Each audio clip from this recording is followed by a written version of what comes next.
New education policy 2020 से मैं तो बहुत खुश हूँ और उम्मीद करती हूँ कि आप लोग भी खुश होंगे, क्योंकि जहाँ पहले के एजुकेशन सिस्टम हमें जॉब के लिए प्रेरित करती थी, हमें नौकर बनाने की ट्रेनिंग देती थी, तो वहीं ये 34 ईयर्स के बाद आने वाला एजुकेशन सिस्टम में बदलाव राजा बनाने की ट्रेनिंग देगी। क्योंकि इस पॉलिसी में ऐसी बहुत सारी चीज़ें हैं जो बच्चों के स्किल्स, उनके कैपेबिलिटी, उनके न्यू आइडियाज़ और इनोवेशंस को प्रमोट करेगी, ना कि रट्टा मारने के टेक्निक्स को। मैं तो बहुत ही एक्साइटेड हूँ आपको इस पॉलिसी के हाइलाइट्स बताने के लिए, और आप भी एक्साइटेड हो जाइए क्योंकि ये जानना हम सब के लिए बहुत इम्पोर्टेंट है।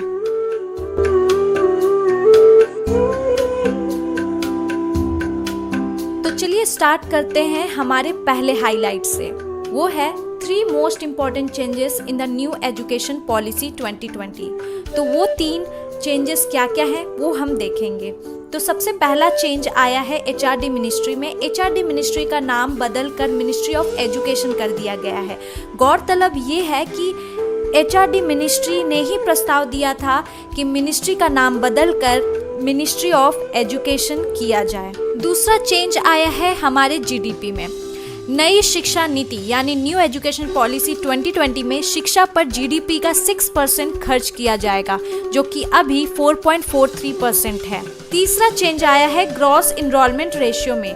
2030 तक हायर एजुकेशन में ग्रॉस इनरोलमेंट रेशियो 50% पहुंचाने का लक्ष्य है, जो कि 2018 में 26.3% था। और ये फिगर ऑन पेपर तो बहुत ही अच्छा है, पर ये तभी अचीवेबल होगा जब इसको सच में इम्प्लीमेंट किया जाएगा। In this system academic, vocational and extra curricular activities are given equal footing.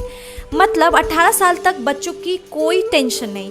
School college के बाद वो इस दुनिया को फेस करने के लिए पूरी तरह से रेडी हो चुके होंगे। दूसरा हाइलाइट्स है चेंजेस इन स्कूल एजुकेशन। मौजूदा 10+2+3 सिस्टम को चेंज किया गया है। इसे 5+3+3+4 में चेंज किया गया है। 5 साल फाउंडेशन एजुकेशन, 3 साल प्रिपरेटरी, 3 साल मिडिल लेवल और 4 साल सेकेंडरी लेवल पर स्कूलिंग कराई जाएगी। बच्चों के लिए नए स्किल्स क्लास 6 से कोडिंग शुरू की जाएगी, क्योंकि कोडिंग से बच्चों में कंप्यूटेशनल और मैथमेटिकल सोच बढ़ती है। यही चाइना ने भी बहुत पहले किया था और आज आप चाइना की ग्रोथ को देख ही सकते हैं। बैगलेस सिस्टम को भी इनकरेज किया जाएगा, ताकि बच्चे अपने किताबों के बोझ तले दबे नहीं, बल्कि अपने डिफरेंट स्किल्स को डेवलप करके, अपने टैलेंट को डेवलप करके एक उभरे हुए सितारे की तरह शाइन करें। और इसी दौरान उन्हें इनफॉर्मल इंटर्नशिप भी कराई जाएगी। स्कूलों में बच्चों को कम से कम 5वीं क्लास तक उनकी मदर टंग और लोकल लैंग्वेज में निर्देश दिए जाएंगे, ताकि कोई भी बच्चा अपने लैंग्वेज बैरियर के कारण एजुकेशन में पीछे ना रह जाए। हालांकि 8वीं और उससे आगे की क्लास के लिए भी इसे अपनाया जा सकता है।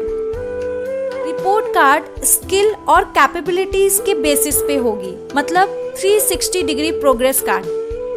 Last but not the least, changes in higher education.